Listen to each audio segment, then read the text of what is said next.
Hello guys, welcome back to my channel, and for today's video, isa na namang hotel and room tour ang inyong mapapanood dito sa aking channel. At ang hotel na i-feature natin dito sa video ay ang Caritas Bianchi Lodge na located dito sa Mongkok, malapit sa Yau Ma Tei Station and malapit din sa A21 bus stop. So, before tayo mag-proceed, kung may bubuk po kayo sa Klook, please redeem and use my code MyronKlook to get 5% discount. So tulad nitong hotel, pwede nyo rin siya mabook sa Klook. So from airport guys, papunta dito sa hotel ay sasakay kayo ng 821 bus stop. Then bababa kayo sa Manming Lane na stop dito sa Yau Ma Tei. So ito yung itsura ng bus stop niya. May McDo sa harap. Ayan. Then may signage doon na 821. And yung fare ng bus guys is 34.6, around ganon. Around 35 HKD.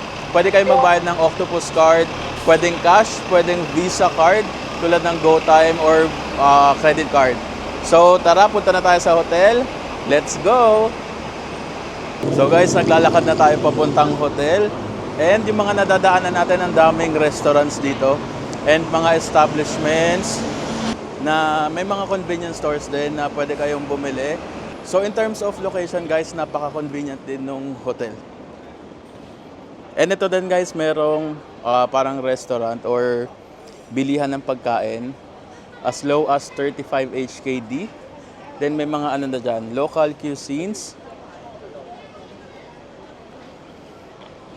Tulad nito, pakita natin.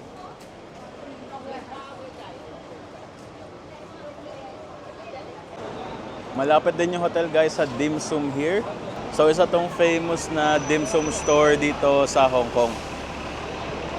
So ang lapit lang pala niya guys sa bus stop talaga. Isang street lang yata. From A21 bus stop, lakad kayo hanggang Wing Sing Lane. Then ito na yung hotel natin, Caritas Bianchi Lodge. Lapit lang. Ang check-in time pa yata nito guys is 3 PM pa, pero 12 noon pa lang. So more likely, iwan muna namin yung mga gamit namin. Then tuloy muna sa itinerary, tapos babalik na lang tayo mamayang hapon para sa check-in.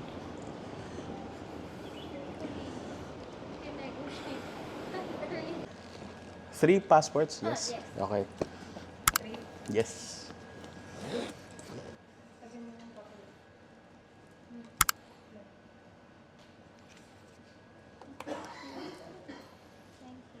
Okay guys, nandito na tayo sa check-in counter, and since 3 kami magche-check-in and yun din naman yung naka-declare, so binigay namin is 3 passport.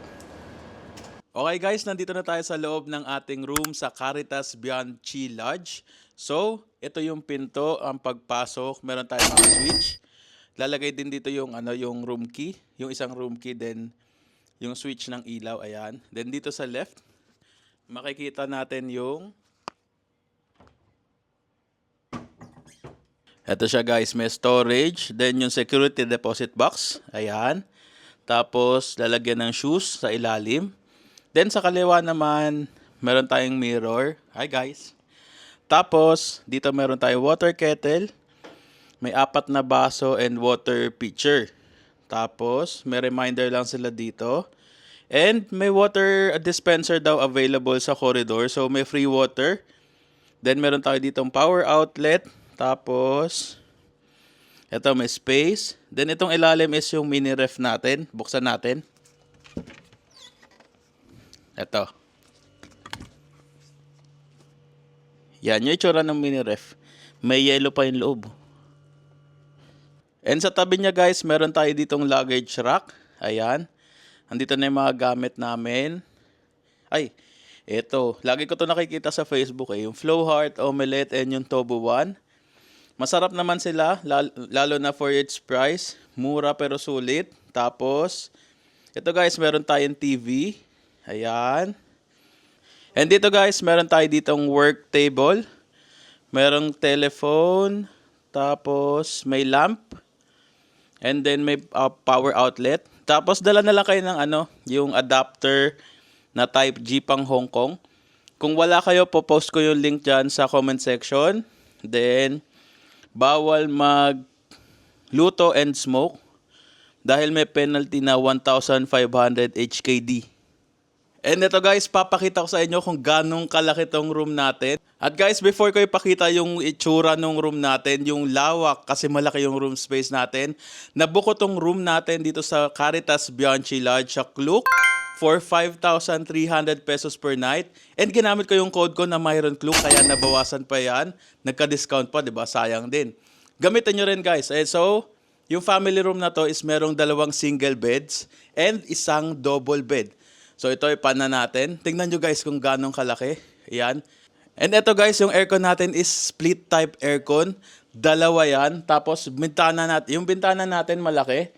Maganda din yung view. Ayan, mga puno. Mga nature, ganyan. Ito guys. Ito yung double bed. Ito. Tapos 2 single beds. Diba? Ang laki ng space nito guys for Hong Kong standard. Popost ko na lang dito kung ilan yung square meters niya. Ito yung double bed and then 2 single beds. 'Di ba? And then sa tabi ng isang single bed, meron tayo ditong malaking storage na may hanger. So yung baba pwede nyo lagyan ng maleta, pero kahit hindi na kasi napakalaki na rin ng space dun sa kabilang side. And meron din siyang kabilang side. Tutulak ko lang yung door. Dalawa kasi yung pinto niya eh. Ayan. So sa taas, sa kabila may isang unan and ito, meron ulit isang pillow and then ang laki ng storage. Kita nyo? Ayan. Tapos sa gitna ng mga beds, meron tayong side table. Wala lang power outlet. Ayan.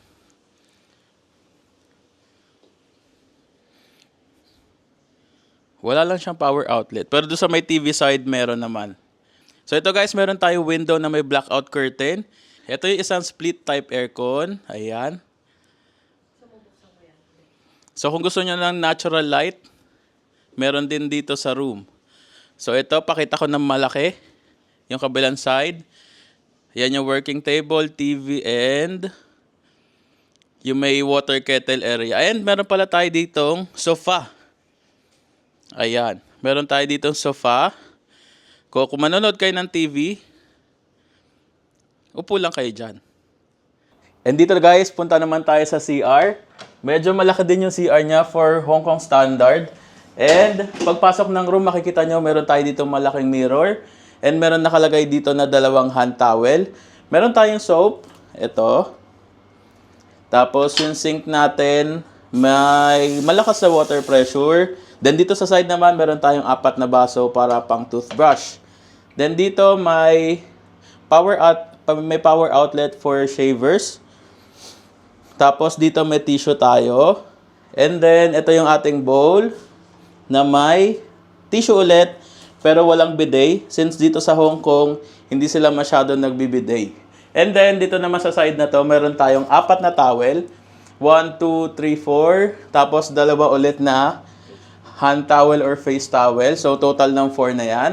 And, meron tayo ditong separate shower enclosure. Ayan. Para pag magsha-shower kayo, hindi lalabas dito sa labas yung talsik ng tubig. And meron din tayo guys ditong towel para sa sahig. Pagpasok naman dito sa loob, meron tayong rainfall type na shower. Tapos, removable shower head.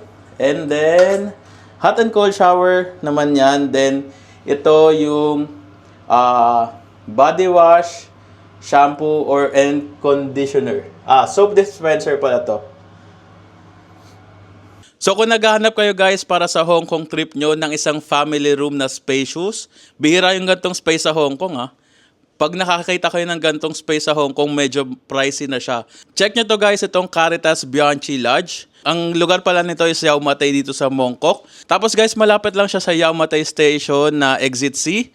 And yung nakita nyo kanina, napakaraming establishment sa labas. Maraming restaurants, maraming kainan, maraming bilihan ng pasalubong. Yung DS Groceries, Bestmart 360, ganyan, may McDo, may Jollibee. At malapit sa A21 bus stop galing airport. So, nabuko to sa Klook for 5,300 pesos lang. So, kung magbabarkada kayo, magkakaibigan, tapos hati-hati pa kayo, pwede kayo mag-share guys sa 1,300 pesos per night per head. Tapos, gamitan nyo pa ng promo code na Myron Klook, makakakuha pa kayo ng 5% discount. So, maraming salamat sa panonood. Until next video guys, until next hotel and room tour dito sa Hong Kong. Bye!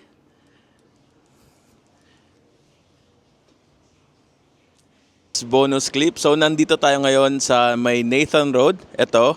And ito yung hotel natin. Ito sa likod. Wait lang. Ito mismo. Itong building na to. Ayan. Ayan. So, if ever magutom kayo ng gabi, time check natin is 1:04 a.m. Ito. Is may options naman kayo dito sa labas ng hotel para kumain. Ito, merong open na McDo. 24 hours na McDonald's. Ayan. Super lapit lang nito sa hotel. And then sa kabilang side naman is may open pang 7-Eleven. And then dito sa kabilang side naman is may open pa rin mga restaurants. Ayan.